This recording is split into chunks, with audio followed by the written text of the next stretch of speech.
The Phantom of the Opera. Chapter 1. The Opera House. The Phantom of the Opera isn't just another ghost story. The phantom really existed, secretly roaming the grand halls of the Paris Opera House. The air in the opera house was humming with excitement. It was the first night under new management. Voices were warming up with high trills. Tra-la-la-la! And stagehands were milling around, looking for props. The star of the show, Carlotta, stomped around, complaining. "I said red grapes, you fool! How can I be expected to sing?" she wailed, to no one in particular. "When my throat hurts from all the smoke in this horrible city?" Down the corridor from Carlotta, dancers fussed and fiddled with their costumes. But in one dressing room, the evening's performance was the last thing anyone was thinking about. "I heard the ghost has different hats that he changes as he pleases," said one of the dancers. "I've heard he has no nose," cried another, whose own nose was widely admired. "I thought he was a skeleton." "You are all wrong," said a third dancer, smugly. "I've seen the phantom with my very own eyes." The other turned to stare at her. "He has one head, and you could mistake him for a gentleman in his long black cloak and fine hat. But I don't know about his nose, because his face was covered with a mask." "A mask?" the girls cried. The dancer paused dramatically. "They say the phantom's face is so horrific and so frightening, it would make a grown man weep." "Ah!" screamed the girls. "Enough of that nonsense," interrupted Madame G, who was in charge of the show. "We have a crisis. Carlotta is refusing to sing." The girls began to whisper among themselves. "Go on." They dragged a shy girl named Christine over to Madame G. "Christine can do it." "But she doesn't know the part," cried Madame. "I do," said Christine softly. "I sing it every night after the show." Madame looked her up and down and sighed. "What choice do I have?" "Well, get into costume. Go." Chapter 2. A surprising voice. The audience waited eagerly in their red velvet seats. They gazed up at a huge glass chandelier, suspended from the painted ceiling. Slowly, the lights dimmed. The curtains went up, and the cast swarmed into the vast stage. Their voices filled the air like a chorus of angels, and their bright costumes glittered as they danced. When Christine walked on, the stage became dark and silent. A single light shone on her. She opened her mouth and sang from her heart.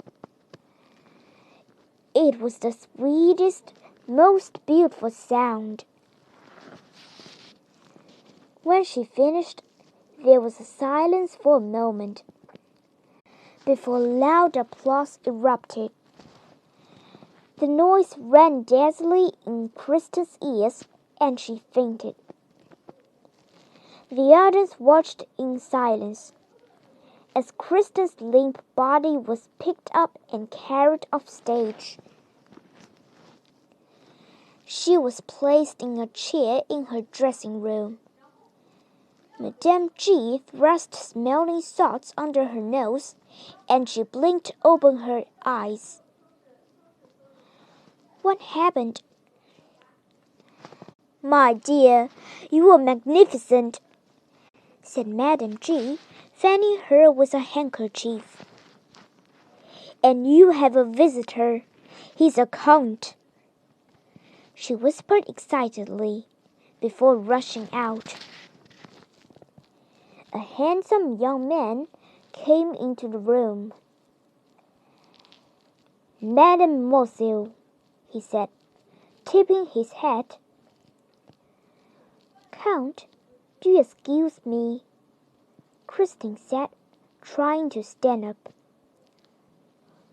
No, please rest, said the Count. You had quite a turn. I just came to say, he went on, I'm a huge fan of the opera, and I thought you were wonderful. You should sing every night. Kristen blushed. I was just standing in for Carlotta. You are a million times better than her, he declared. Anyway, I'd better go. Good night. The Count shut the door behind him and leaned against it for a moment. He could hear a deep male voice coming from the room. But there was no one else in there, he mumbled. He had his ear to the door when a couple of dancers came by, so he quickly walked away. Chapter 3. The Phantom's Demands. What is the meaning of this? The new manager of the opera house waved a piece of paper at Madame G. I demand a sum of 20,000 francs per month. P.S. Carlotta sings like a toad. I want to hear Kristen sing every night, or else. It's the Phantom, she said nervously. I tell the girls he isn't real, but the truth is, I've worked here for 20 years, and we have always given in to him. She shuddered. If we don't, he'll make big trouble. Phantom? You mean a ghost? Said the manager. Huh. If some crook who skulks around my opera house thinks he can swindle money out of me, he's got another think coming. Suddenly, the door swung open and a stagehand burst in. It's Pico. He's been taken. Pico was the manager's beloved pet dog. My little Pico? What? How? Spluttered the manager. I heard Pico barking and saw a man in a cloak in the shadows. Madame G shivered. It's the Phantom. Mark my words, manager.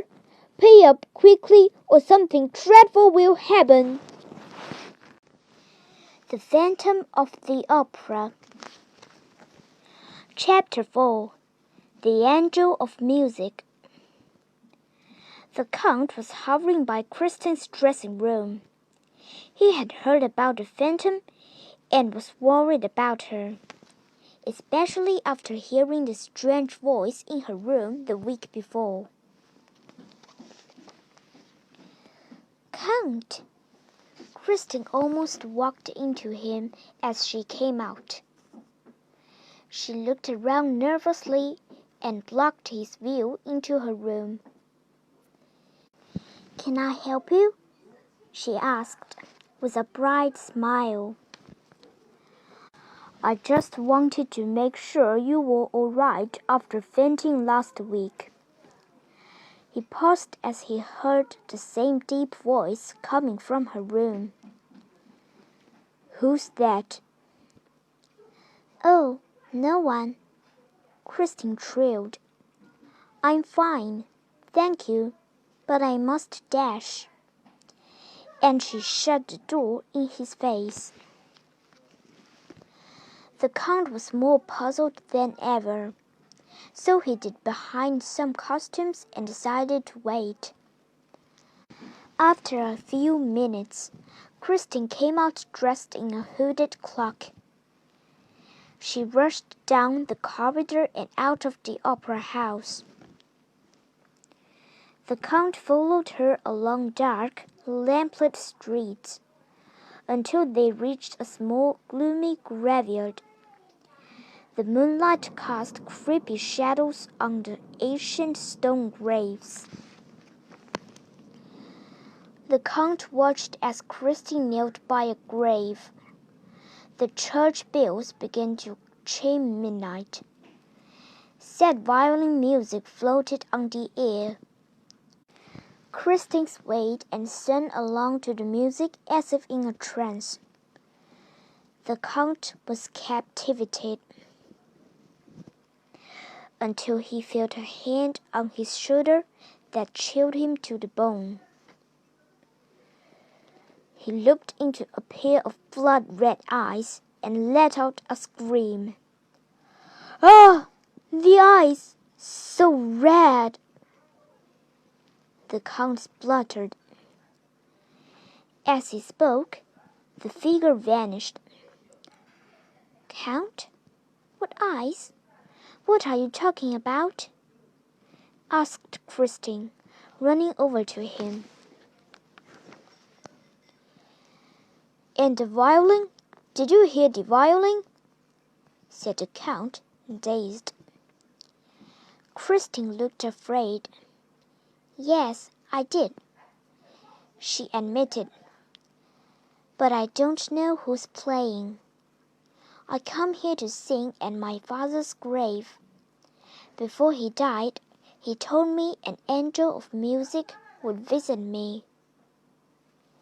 "And has one?" The Count opened his eyes wide. "Yes. He comes to the opera house," she said. "He taught me everything I know about singing. But I've never seen him." "So the voice I heard?" "Yes, that was him. He says I'll be the most famous singer in Paris. Will you keep it a secret?" The Count looked serious. "If you want me to," he said.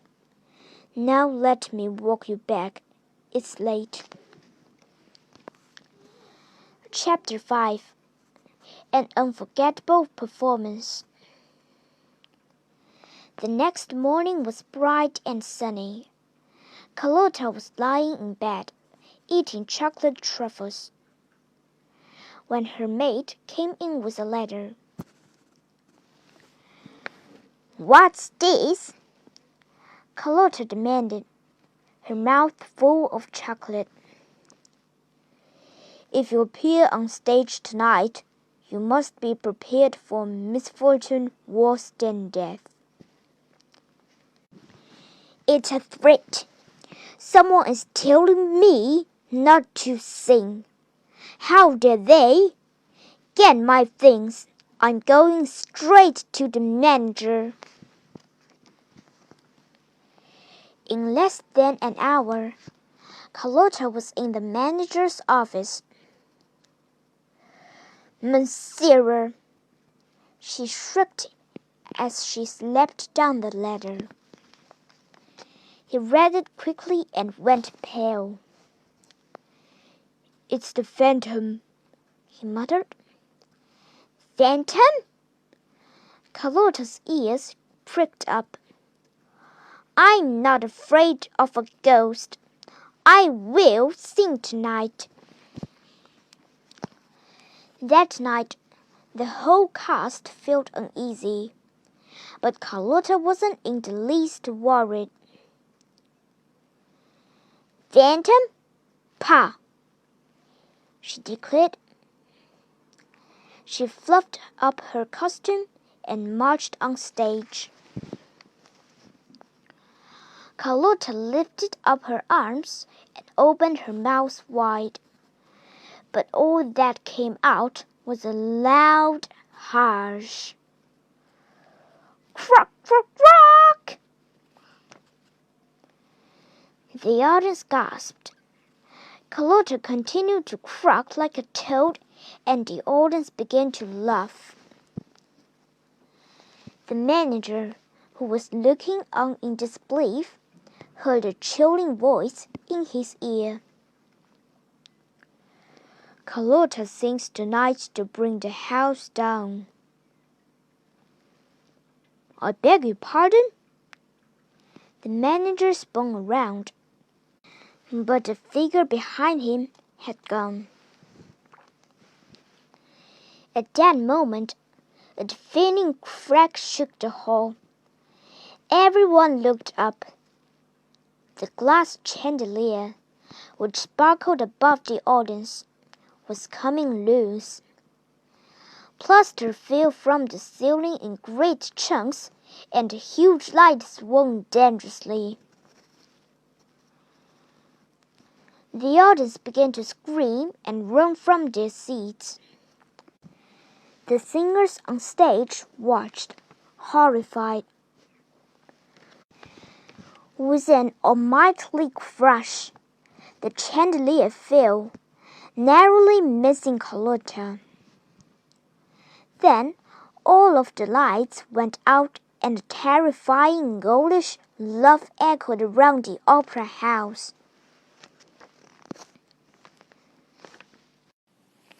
The Phantom of the Opera. Chapter 6. Underground Secrets. Backstage, Christine stared at the madness in terror. As she watched, a black cloud whirled around her and she was swept away. She tried to scream for help, but her cries were muffled beneath the clock. Blindly, he stumbled down a flight of stairs and along a maze of twisty paths. The air around her became colder and damper as she struggled to get free. Finally, her captor released his grip. She opened her eyes and blinked. Underneath the opera house was another world. She saw a misty lake, with stony tunnels leading off in different directions. Huge candles flickered and wax dripped down the dark, dank walls. "Don't be afraid, Christine," said a deep, melodic voice. "You!" Christine gasped, spinning around. "My angel of music!" But he wasn't what she had imagined. She came face to face with a man in a mask. It was the Phantom of the Opera. She took a step back, afraid. "Don't be scared," he said. "I'm your friend. Please trust me." He took her shaking hand and led her onto a boat, which sat on the mysterious lake. The boat began to float away. Christine couldn't help but be enchanted. It's incredible. I am the voice you hear, but I'm no angel. He turned his masked face towards the shadows. You are. You've been so kind to me. She paused. Why do you hide down here? It's safe. No one can laugh at my face. The phantom said sadly. What do you mean? I'm too ugly. It can't be that bad. Will you show me? Christine asked gently. No, shouted the phantom, suddenly angry. Of all people, I don't want to show you. But you are my friend. I wouldn't turn my back on you. She insisted. No, Christine, he said firmly. They sailed on in silence. Did you make the chandelier for tonight? She asked. Enough of your questions, he wrote, so loudly Christine trembled. I'd better take you back, he said, more calmly. With a sweep of his cloak, the boat changed direction. Chapter 7. A Disappearing Act. The next day, the manager sat in his office with Madam G. We must get this phantom. Little Pickle is gone. Carlotta's left us. The opera house is falling apart. All is not lost. Don't forget we have Christine, said Madam G. The manager scratched his chin. You are right. There's something magical about her. Draw up a contract. Carlotta's part is hers. That afternoon, posters went up all around Paris advertising the new star of the show. Before the show, Christine nervously paced her dressing room. It was one thing to do a single performance at the last minute, but quite another to be the leading lady forever. What if they hate me? But Christine was a born star. By the end of the show, she felt as if she had played the part all her life.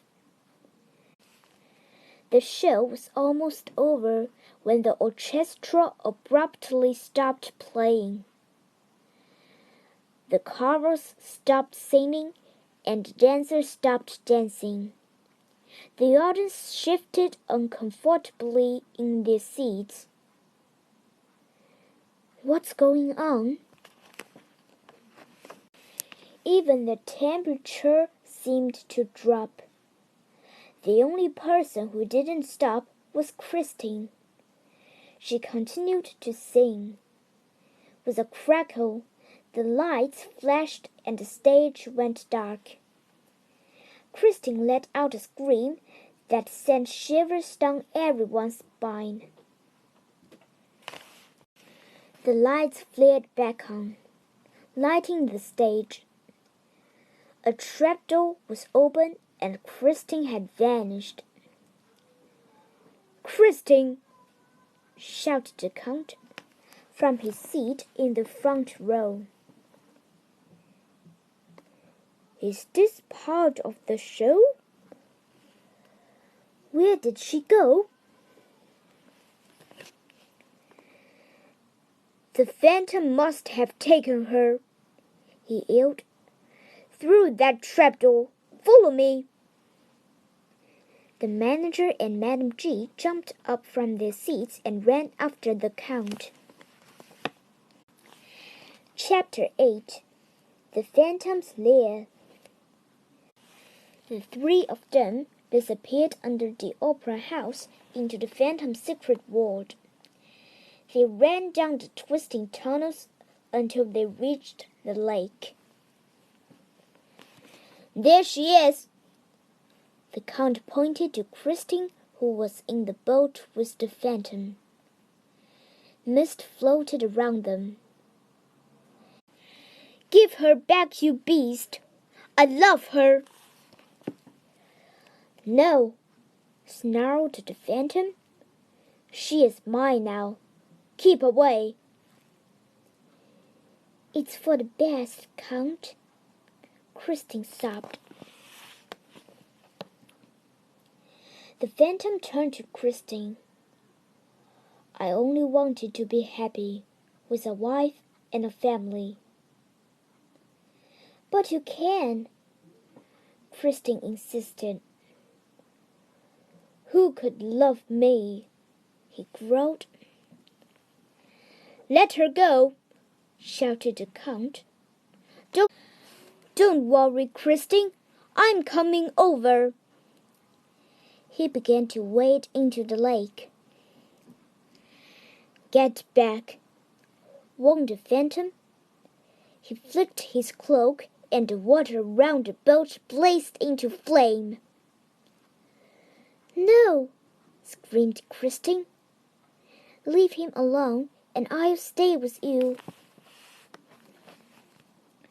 She reached up and kissed the Phantom's cheek where it wasn't hidden by the mask. Instantly, the fire went out. The Phantom fell to his knees, crying. No one has ever kissed me, not even my own mother. You are the kindest person I have ever known. I told you, I'm your friend, said Christine, but you frightened me. I'm so sorry, he sobbed. I was just so lonely. Christine put her hand on his shoulder. They could hear police whistles in the distance. I must go, the Phantom said. But Christine began and paused in shock. He had vanished. All that was left in the boat was the Phantom's mask. The boat floated to shore. Christine, cried the Count, helping her out. You are safe now. They watched as the empty boat floated into the mist. The manager, Madame G, and the police looked around in the bewilderment. Where he gone? Christine clutched the mask in her hands. Goodbye, my angel of music,